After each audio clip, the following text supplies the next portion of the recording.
Olá, eu me chamo Diogo Mian e sou o seu professor virtual de língua portuguesa. E hoje quero convidar você, aluno do Auro Filho, Leôncio Horácio e Maria Rita, para juntos estudarmos um conteúdo chamado Mini Conto. Na aula anterior nós vimos o que é um conto, né? Vimos as características do conto, fizemos a leitura de um conto e vocês praticaram em casa pesquisando sobre um conto. Na aula de hoje a gente vai ver o que é o mini conto, vamos ver as semelhanças desses dois e vamos ver as características de cada um. Acompanhe comigo. Para começarmos a aula, a gente precisa dar uma relembrada do que é o conto. E o conto nada mais é do que um gênero textual marcado pela narrativa curta, escrita em prosa e de menor complexidade em relação aos romances e crônicas. Ou seja, o romance é um gênero textual narrativo onde nós temos uma história longa, com vários personagens, com vários cenários, com uma história longa.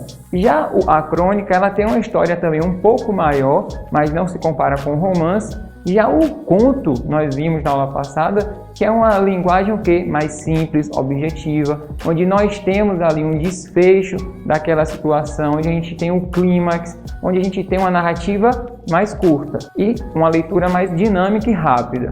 Dentro do conto, nós temos o quê? Acompanhe comigo.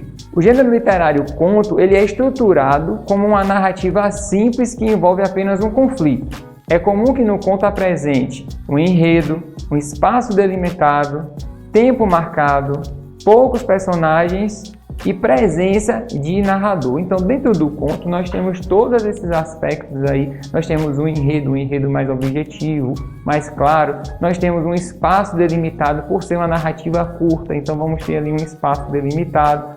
Nós temos um tempo que ele é marcado, né, através de algumas características que nós já estudamos na aula anterior.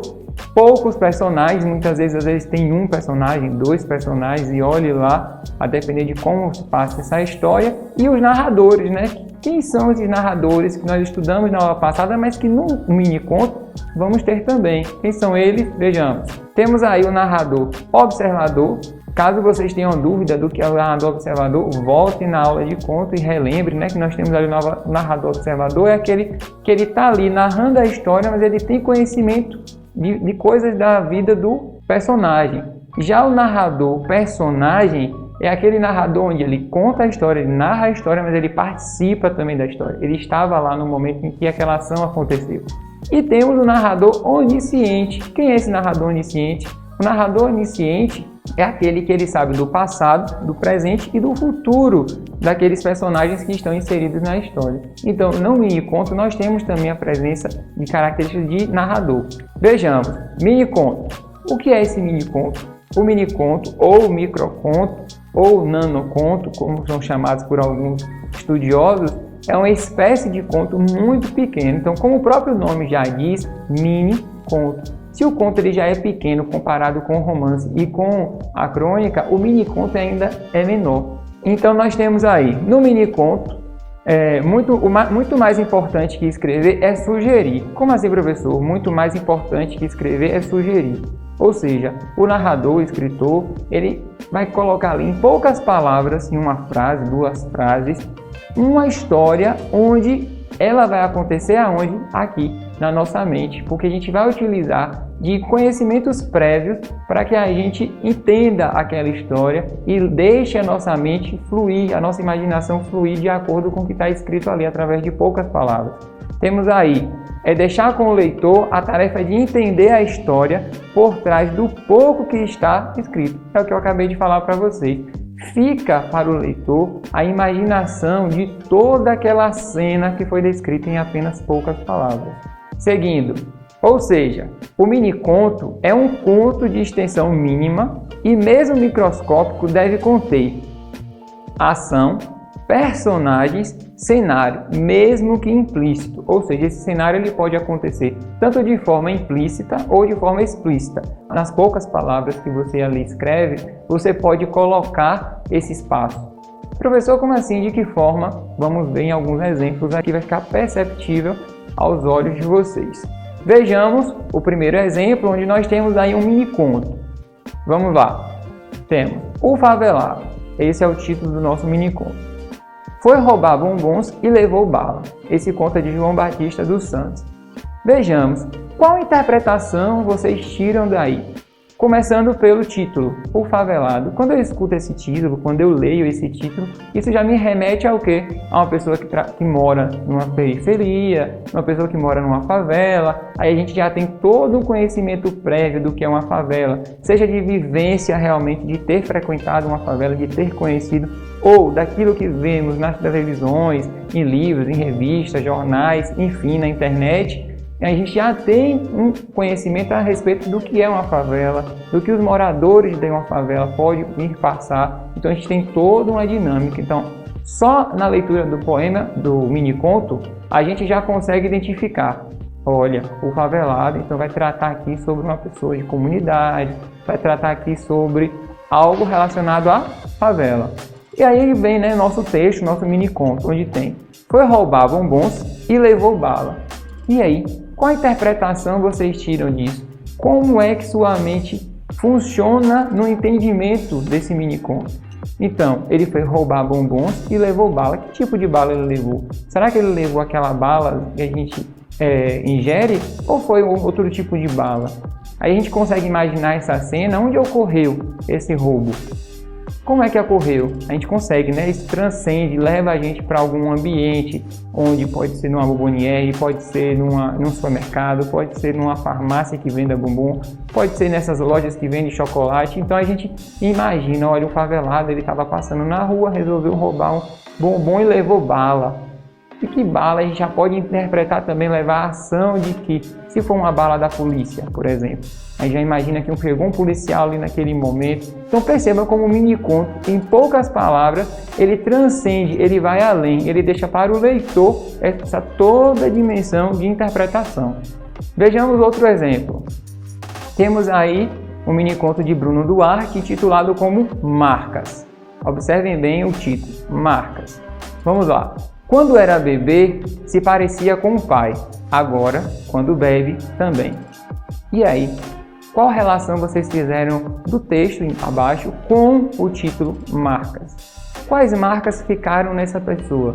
E enquanto bebê, ele se parecia com o pai. E hoje, adulto, quando bebe, também. De que forma seria isso? Será que esse pai bebia na frente dele enquanto bebê? E isso marcou e hoje ele também bebe? Será que esse pai era um alcoólatra? Que interpretação você tira disso daí? Então veja como, em poucas palavras, a gente consegue ir além, imaginar toda uma história, e dentro de toda essa imaginação que o mini-conto causa na gente, a gente consegue tirar dali personagens, a gente consegue tirar dali um enredo, a gente consegue tirar dali, imaginar onde ocorreu aquela cena, ou seja, o local, o espaço onde ocorreu. Então percebam que o mini-conto, ele tem um poder enorme, mas ele depende também da sua imaginação. E isso que é legal, isso que é interessante, porque a gente utiliza a nossa imaginação para transcender, para ir além do que está no papel. Vejamos aí, então, a força do mini-conto está na imagem que ele proporciona. A maior força do mini-conto não é simplesmente no significado dessas palavras que estão escritas ali, mas sim a imagem que ele causa aqui na nossa mente. A gente vai além, como eu já falei para vocês. Seguindo aí, nós temos uma atividade onde eu quero que vocês façam o quê? Temos um mini-conto, esse já é um pouquinho maior, só que também é um mini-conto. Eu quero que vocês façam a leitura desse mini-conto. Leiam com calma, leiam, releiam, porque esse mini-conto ele tem uma linguagem um pouco mais rebuscada. Palavras que vocês não entendem, não sabem o significado, eu quero que vocês busquem na internet, no dicionário, qual o significado dessas palavras. Leia, não entendi nada. Releia, grife as palavras que você não entendeu, busque na internet, porque isso vai te ajudar na hora da sua compreensão, e depois leia novamente, aí você vai ter entendido o conto. E após a leitura, o conto não, me perdoe, o mini-conto. Então, após a leitura, é que vocês vão responder as seguintes questões. Temos aí letra A. Qual é o tema do mini-conto? Qual é o tema que está sendo tratado, discutido nesse mini-conto? Você vai me dizer. Qual é o conflito apresentado na história? Existe um conflito? Qual é o conflito que existe aí? Você vai me dizer também. E qual foi o desfecho dessa história? Vamos lá fazer a leitura do mini-conto. Temos assim: Toda terça ia ao dentista e voltava ensolarada. Contaram ao marido sem a menor anestesia. Foi achada numa quarta, sumariamente adormecida. Como assim, professor? Sumariamente adormecida? Contaram ao marido? O que contaram ao marido? Percebam que toda terça essa pessoa ia ao dentista e voltava ensolarada. O que quer dizer esse ensolarada? Ela voltava feliz, alegre? Como seria isso? E contaram ao marido. Então percebam aí, já dei uma dica mais ou menos aqui para vocês. Então vocês busquem entender o que quer dizer esse ensolarada, esse anestesia, sumariamente. Busquem esses termos e compreendê-los para que vocês consigam entender esse mini conto e transcendam com ele, a ponto de responder as questões que estão aí. Tudo bem? Então no nosso encontro presencial, nós iremos fazer a correção dessa atividade, aprofundar no conteúdo. Todas as dúvidas que vocês venham ter, anote, leve para a sala de aula, porque é muito importante. Até o nosso próximo encontro. Bons estudos. Tchau, tchau.